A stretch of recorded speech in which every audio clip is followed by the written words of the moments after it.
Each year we give the Edward E. Rosenbaum Hospice Life Award to a very deserving individual who's greatly helped in the advancement of hospice through their dedication to the philosophy and the cause. And tonight, Amy Hone will introduce this year's award recipient. Amy? It's an honor to be here this evening to speak a little bit about Eric Walsh and what I know about him. I first met Eric 10 years ago when we both arrived at the same hospice. I became the executive director and later the vice president of the West Coast, while Eric Walsh was our medical director. For 10 years, we worked closely together to place our patients, their families, and our employees at the center of everything that we did.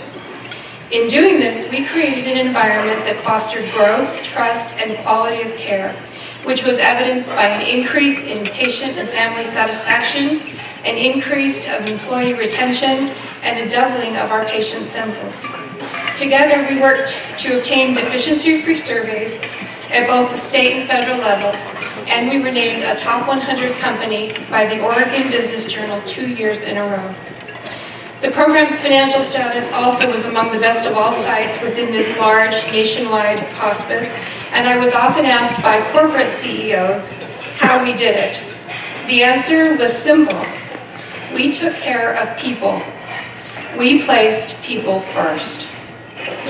Our team made a difference to patients, to families, and to the community by offering compassionate care and every appropriate service or medication necessary to alleviate suffering and improve quality at the end of life. Eric Walsh was the center of this difference.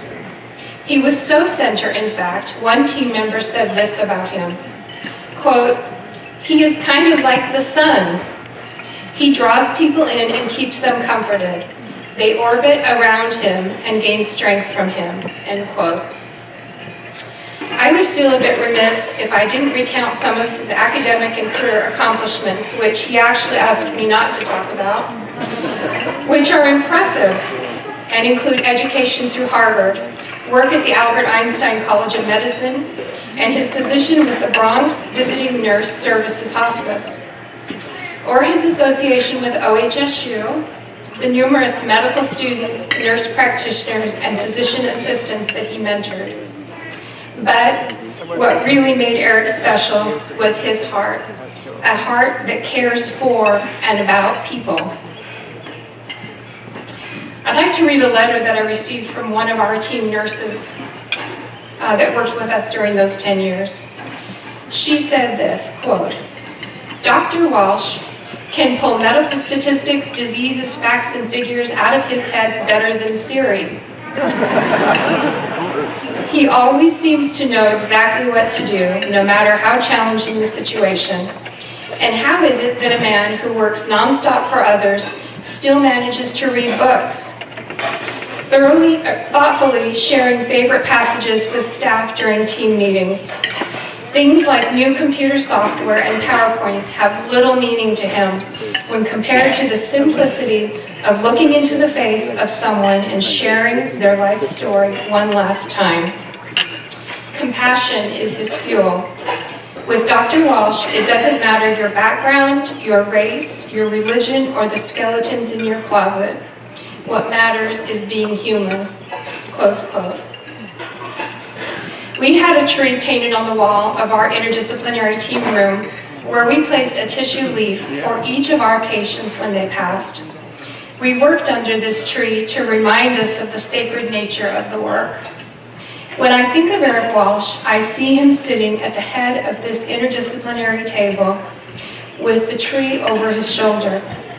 Two symbols of strength, a compass of sorts, reminding us how and why we do this work. I have seen him write brilliant prescriptions to alleviate intractable pain and suffering, then turn to comfort staff through words of inspiration, poetry, and music.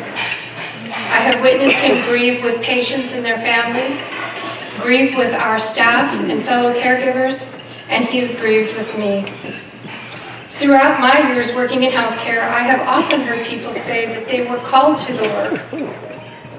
Perhaps because Eric started his career as an English major and a musician, he found himself called to the work, which provided a library and a score of human experiences.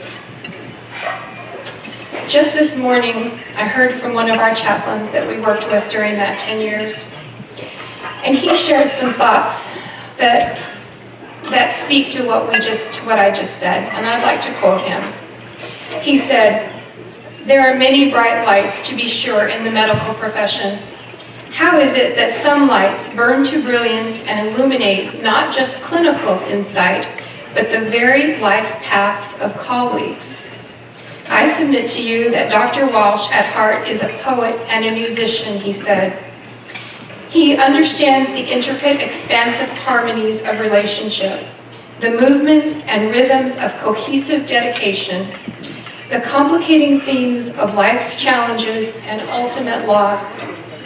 And he acts with the courage of improvisation when the score runs out." These are not superficial quotes of affection. These are the demonstration of core values. To quote broadly from memory the poets of Ireland, Persia, and our own poet laureates, his remarkable gift is his honoring of the caregiving ensemble and acknowledging each to play their best part. Courage, trust, compassion, and vision all reside in ready grasp within his medical bag, right next to his guitar case. End quote. I couldn't say it any better. And so I would like to introduce to you my good friend, Dr. Eric Walsh.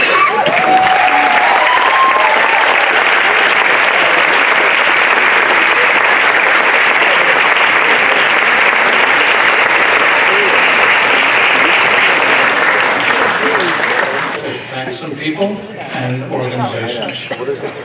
First, Amy Holman for that blush-inducing introduction. In the 10 years we worked together, we started out, she was a nurse, I was a doctor, so I gave her orders. At the end of those 10 years, she was the regional vice president in charge of 12 hospices in 7 states, and so she gave me orders. And they were mostly pretty good orders. I'd like to thank Harriet Rubin, my partner, who came down from an all-encompassing 7-day-a-week art school in Seattle to be here with me tonight.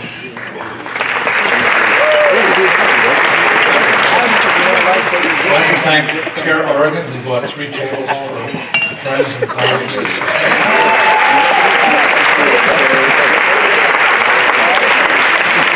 Maybe hold the applause to the end, because I only have 4 minutes.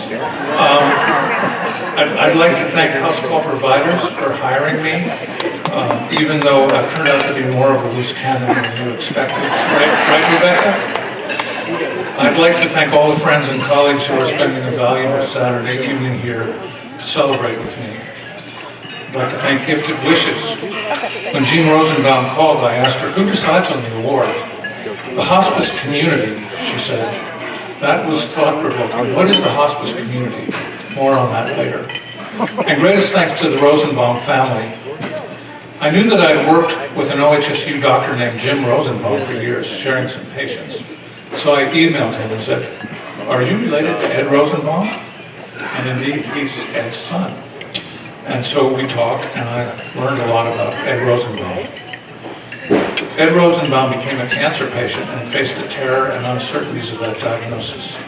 He wrote and Doubleday published a book called A Taste of My Own Medicine.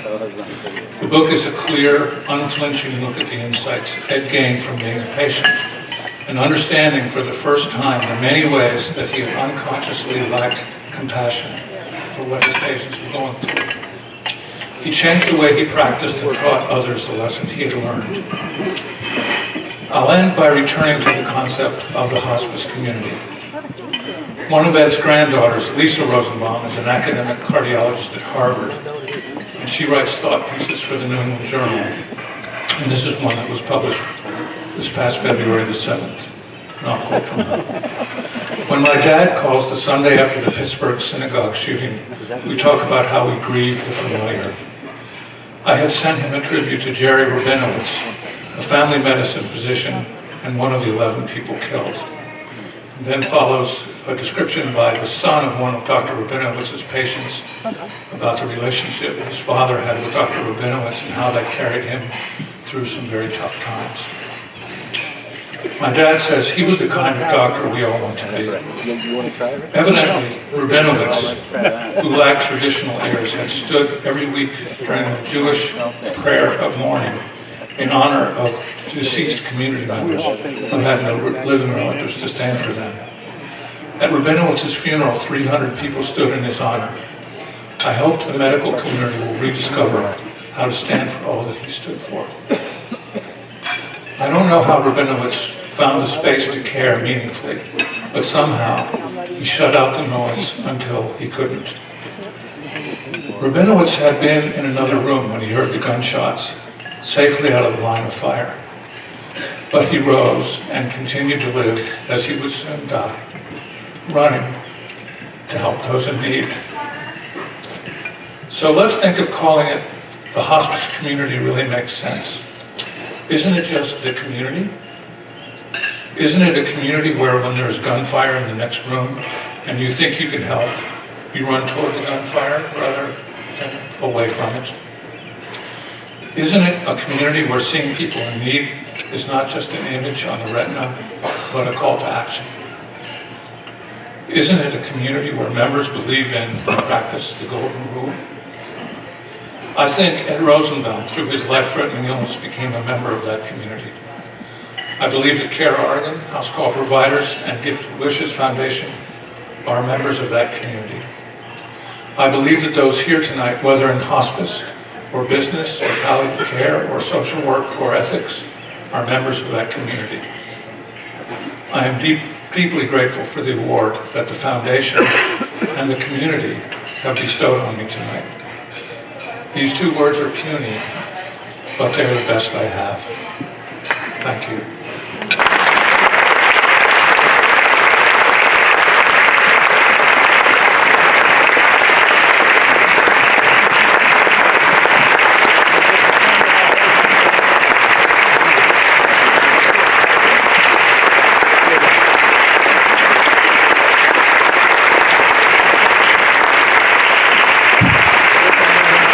Congratulations again, Dr. Walsh. Thank you. We have a special guest speaker tonight. It's Ellen Wolfson, an accomplished storyteller, musician, and counselor. Among her many accomplishments, Ellen founded the 8-member Chica Marimba Band. It's an all-women band that has been put together, and they entertain audiences for the past 19 years. Lots of fun there. And as a retired member of the Clackamas Community College faculty, Ellen coordinated the counseling department. She's enriched people's lives, and she inspires us all to work toward a more compassionate world. Let's welcome Ellen Wolfson.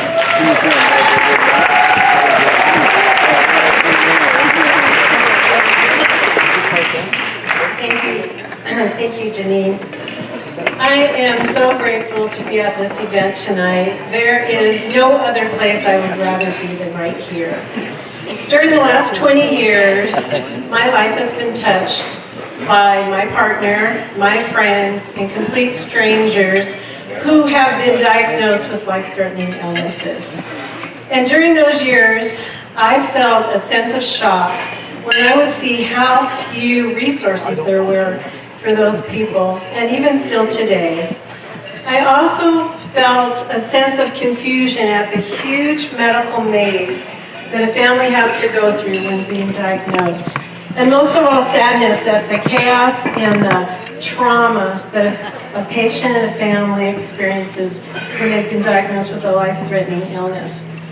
So I have these stories that I have tucked inside my heart for many years, and as a storyteller, I have created different events and different times where I tell certain stories, but I refused to tell these stories. They're special, they're vulnerable, and they're sacred, and I thought to myself, where do these stories belong? Well, being here tonight with all of you who are so generous and believe in this cause, I thought, you are the people that these stories belong with. When I was 40, I lost one of my best friends. She was 3 years old. Her name was Alex. Alex was a happy toddler until she started pulling up her dress, turning in circles, and running to the bathroom. Her behavior was odd, and her parents were concerned. They took her to the doctor, and then we went to another doctor, and soon behind closed doors, her family was told that Alex had neuroblastoma and would soon pass away. Well, this was their baby girl. They were devastated, and so was I. I had never been with a grieving family before, nor had I ever been with a child that was dying. And I looked around, and so did they, and there were no resources for Alex and for the family. And together we thought of resources of how to bring some joy to this young little baby. She was 3. And it struck me and broke my heart, like, really? This is what happens to families? So we said goodbye to Alex. She would be in her 20s right now. I miss her all the time. I'm happy to say that Alex's grandmother is with us tonight, and she also was your past board president of Gifted Wishes, my dear friend, Renee Zingarelli.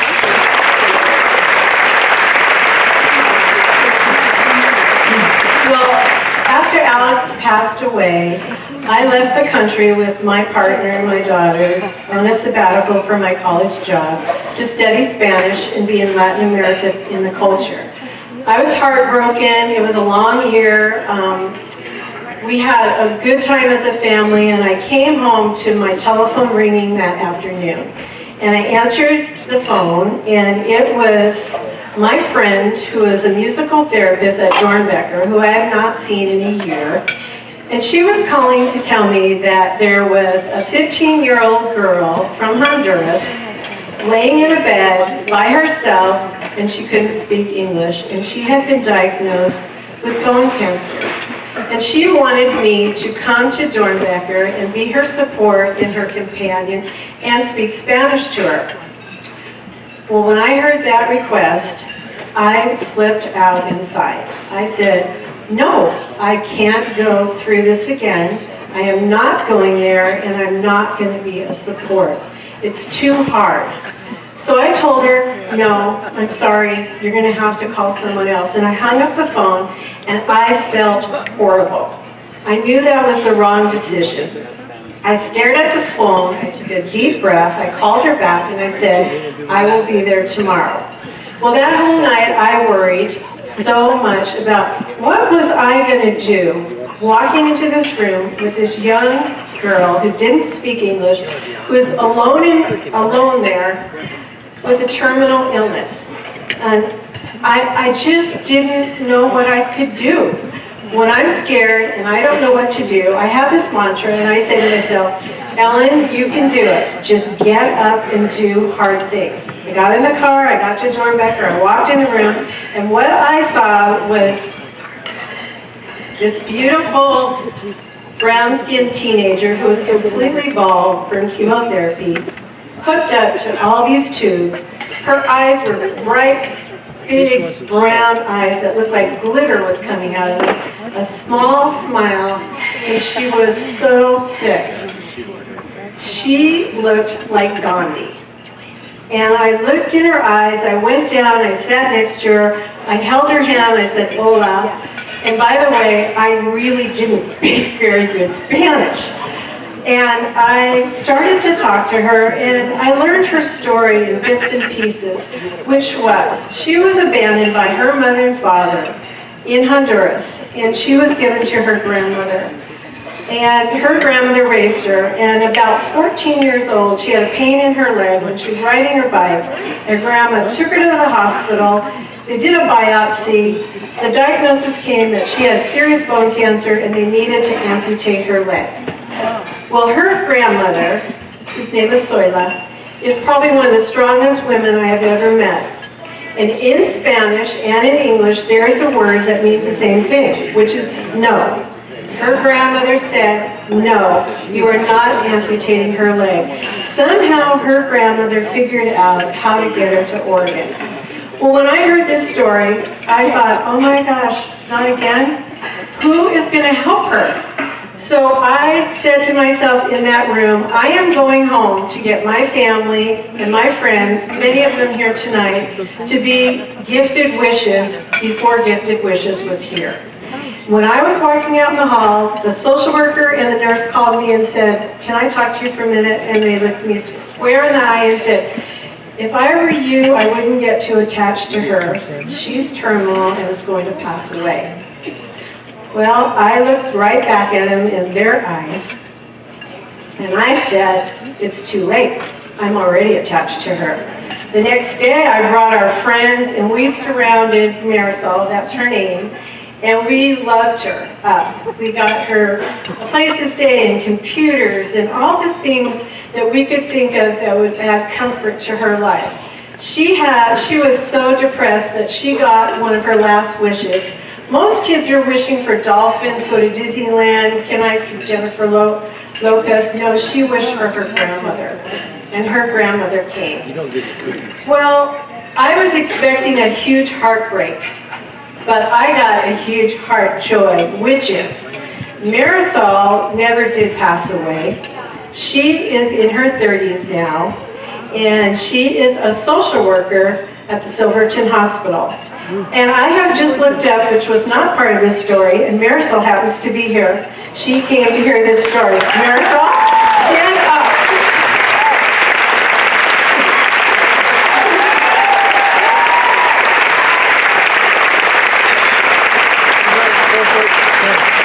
Yeah, Marisol's probably going to just kill me for this, making her stand up. She is a big part of my family, and she's a miracle.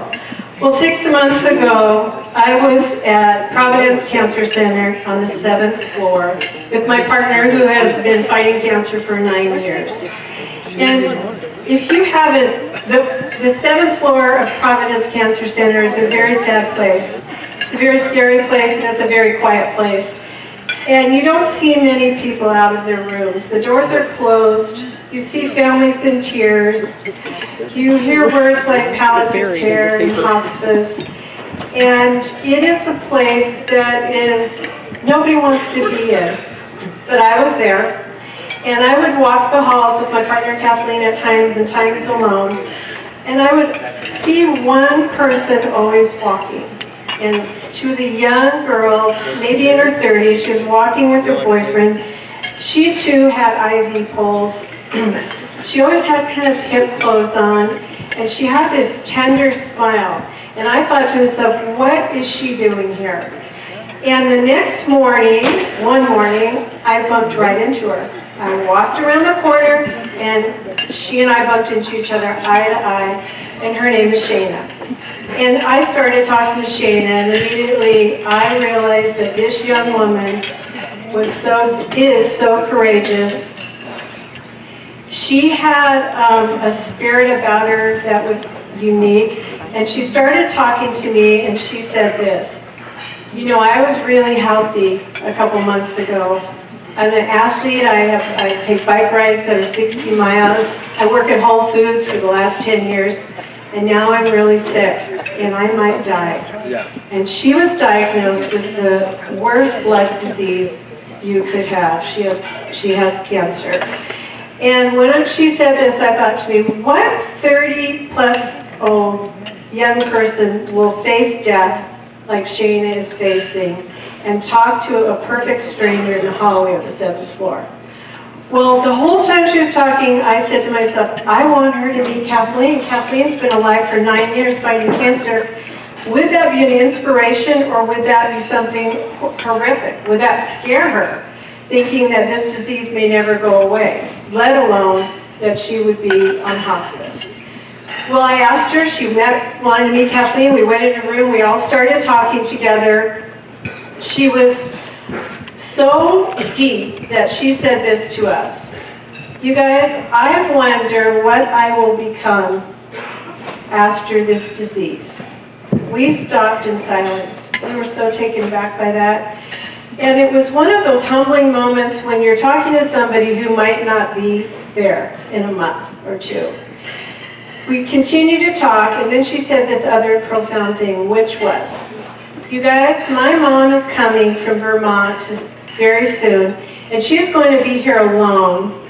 And would you guys be her friends? You would like each other. You're kind of the same age. And we started laughing because she realized that we were kind of old. And we said, of course, we would love to meet your mom. And the other thing she said was, you know, my mom's going to be pretty okay with this. I think she's really strong, and I think she's going to be okay with this.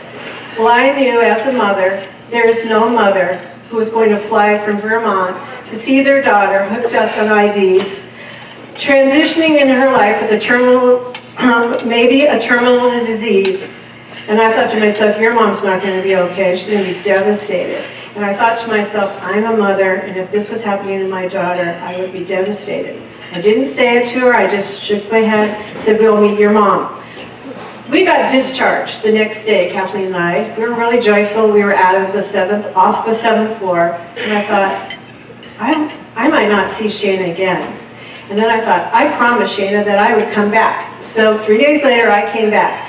I walked into that room. I had the same feeling that I had with Alex and the same feeling I had with Marisol. Took a deep breath. I put a mask on. I walked in that room, and there was her mother and Shana. It was a very, very hard 20 minutes because they had just had a very, very serious conversation where hospice was mentioned, bone marrow transplant was mentioned. All I heard was hospice. And I thought to myself, I need help. Shana needs help, and so does her mother. Her mother had just lost her job. The neighbor had just smashed her car, and Shana's father had died 6 months ago. And I said, how can all these things happen to one family? Well, this time, I knew I didn't have to go home and round up my family and friends to help because I knew about Gifted Wishes. So I went home, and I was up till 2 in the morning writing Jean Rosenbaum a letter because Jean Rosenbaum stays up very late at night. And I told her the story about this mom because she didn't have a place to stay. Shana was going to leave the hospital and transition into the next step, and there was no place for her to stay. And I thought, where's this mother going to stay? And how is she going to be able to be with her daughter? So I thought Gifted Wishes might be able to help a little bit. And the next morning, I heard from Jean. There was an application. Jean showed up a few days later. We were all together, Shana, her mother, myself. We were in mass. There were tears, there were smiles. And Jean handed a stipend to help that mother be able to be with her daughter as she walked this really hard path. I'm going to stop my story I only have 2 more things to say, but one important thing is I would like to introduce Shana's mother and Shana's sister, Jean, and this, stand up, both of you. This is Elise and Jean. Thank you.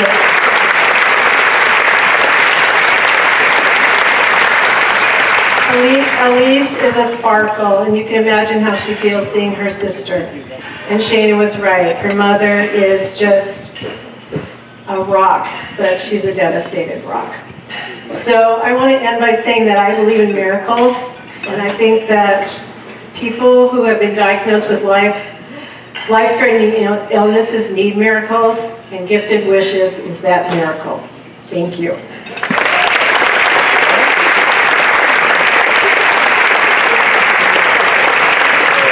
Thank you all.